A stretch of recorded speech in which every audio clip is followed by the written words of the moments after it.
Autrefois, les dieux régnaient sur le monde. Leur nom faisait trembler les mortels, et leurs temples s'élevaient, fiers, vers les cieux. Aujourd'hui, ces temples ne sont plus que des ruines, balayées par les vents de l'oubli. Leurs histoires, de simples souvenirs dans les pages jaunies des manuels d'histoire. Les touristes se promènent parmi les vestiges de leur gloire passée, ignorant la colère qui gronde encore.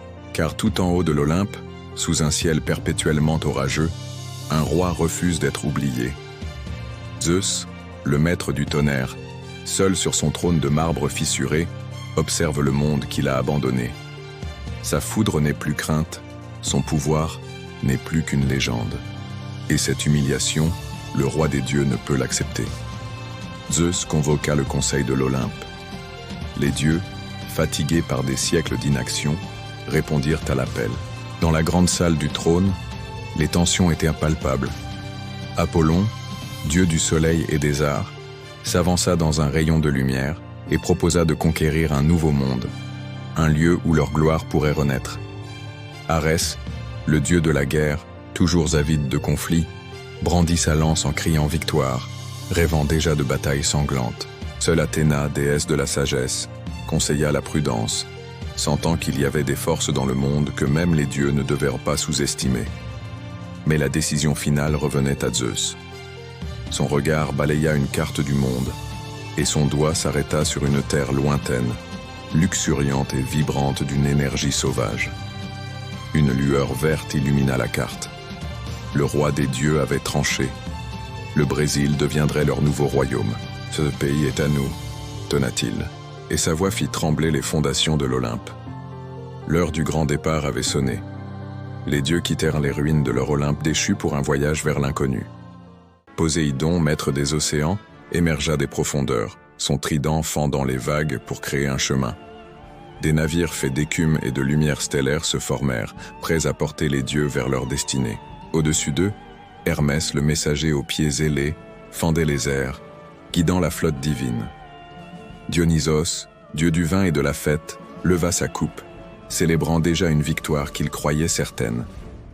L'armada divine traversa l'océan, un spectacle magnifique et terrifiant, une procession de pouvoirs oubliés sous un coucher de soleil flamboyant. Mais de l'autre côté de l'horizon, au-delà des vagues, la forêt les attendait déjà.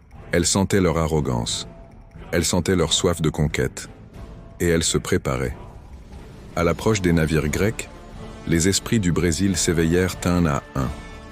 Dans les profondeurs de la jungle, où la brume danse entre les arbres millénaires, une présence ancienne remua. Curupira, le gardien de la forêt aux cheveux de feu et aux pieds retournés, sentit la foudre des dieux étrangers approcher. Ses yeux s'illuminèrent d'une lueur protectrice. Dans les ténèbres, Boitata, le serpent de feu géant, dont le corps flamboyant protège les terres contre ceux qui veulent les détruire, sortit de sa torpeur, attiré par les flammes arrogantes qui zébraient le ciel. Depuis les rivières, le chant mélancolique et envoûtant d'Iara, la sirène des eaux douces, s'éleva prête à piéger les imprudents. Dans un tourbillon de vent et de feuilles, s'assit le farceur à une jambe apparu en riant, impatient de jouer des tours à ses nouveaux venus. Et tapie dans l'ombre, la sorcière Kuka, vieille et puissante, observait, son savoir ancestral lui murmurant que le temps de la défense était venu. La forêt allait défendre son royaume. Le pied de Zeus toucha enfin le sable de la plage brésilienne, et un éclair frappa le ciel en signe de possession. « Cette terre est mienne !» proclama-t-il. Mais sa déclaration fut interrompue par un rire moqueur, un rire qui semblait venir de partout à la fois. C'était Sassi, qui apparut dans un tourbillon de vent juste devant les dieux. Vexé par cette insolence, Hermès, le plus rapide des Olympiens, tenta de l'attraper. Il s'élança, mais Sassi disparut aussi vite qu'il était apparu, et Hermès, pris dans son propre élan et désorienté par les illusions de la jungle, trébucha lamentablement dans le sable. Un silence gêné tomba sur les dieux. Ils comprirent alors que cette terre était différente. Elle ne se laisserait pas conquérir si facilement. Ils n'étaient pas les bienvenus. La forêt devint un champ de bataille. L'arrogance des dieux grecs se heurta à la puissance brute et magique du Brésil.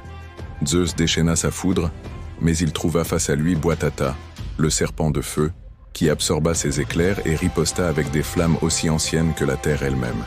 Arès, le dieu de la guerre, se lança dans la jungle, son épée prête à frapper.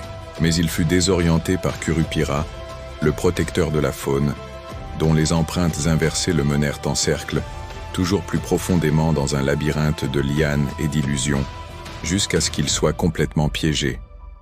Dionysos, pensant charmer les esprits avec son vin, entendit le chant d'Iara et fut irrésistiblement attiré vers la rivière, son pouvoir s'évanouissant dans les eaux sombres. Même la sage Athéna se retrouva désemparée face à la magie primale des chamans guidés par la sorcière Kuka. Chaque arbre, chaque souffle de vent, chaque flamme combattait pour le Brésil. Le combat fut bref, mais total. Les dieux de l'Olympe, si puissants dans leur propre monde, étaient impuissants ici. Zeus, le grand roi, tomba à genoux, son dernier éclair s'éteignant dans sa main. Face à lui, Boitata, le serpent de feu, le fixa de ses yeux ardents, non pas avec haine, mais avec une autorité incontestable. Au large, les navires d'écume et d'étoiles se brisèrent contre les vagues, engloutis par l'océan qui refusait de les porter plus longtemps. Un par un, les dieux vaincus disparurent, se retirant dans la honte. Zeus comprit enfin. Cette terre avait ses propres gardiens, ses propres dieux. Le Brésil n'appartenait pas à l'Olympe. Il appartenait à la forêt, vivante et indomptable. Après le départ des envahisseurs, le calme revint. Un soleil doré perça à travers le feuillage dense, baignant la forêt d'une lumière apaisante. Les esprits retournèrent à leur veille. Curupira laissa échapper un sourire satisfait avant de disparaître à nouveau parmi les arbres. Iara plongea gracieusement dans les profondeurs de sa rivière, son chant redevenant une douce mélodie. S'assit dans un dernier tourbillon de feuilles, s'évanouit en riant. La Kuka referma la porte de sa caverne, son devoir accompli. La forêt avait vaincu. Depuis ce jour, nul dieu étranger n'osa plus jamais défier les terres brésiliennes. Car le Brésil appartient à ces légendes, et croyez-moi, elles veillent encore. Si cette bataille mythique entre deux mondes vous a plu, montrez-le avec un pouce en l'air et abonnez-vous pour ne manquer aucune de nos prochaines histoires épiques. Et surtout, dites-moi en commentaire quelle légende, brésilienne ou d'ailleurs, vous aimeriez que je vous raconte la prochaine fois. Merci d'avoir regardé et à très bientôt.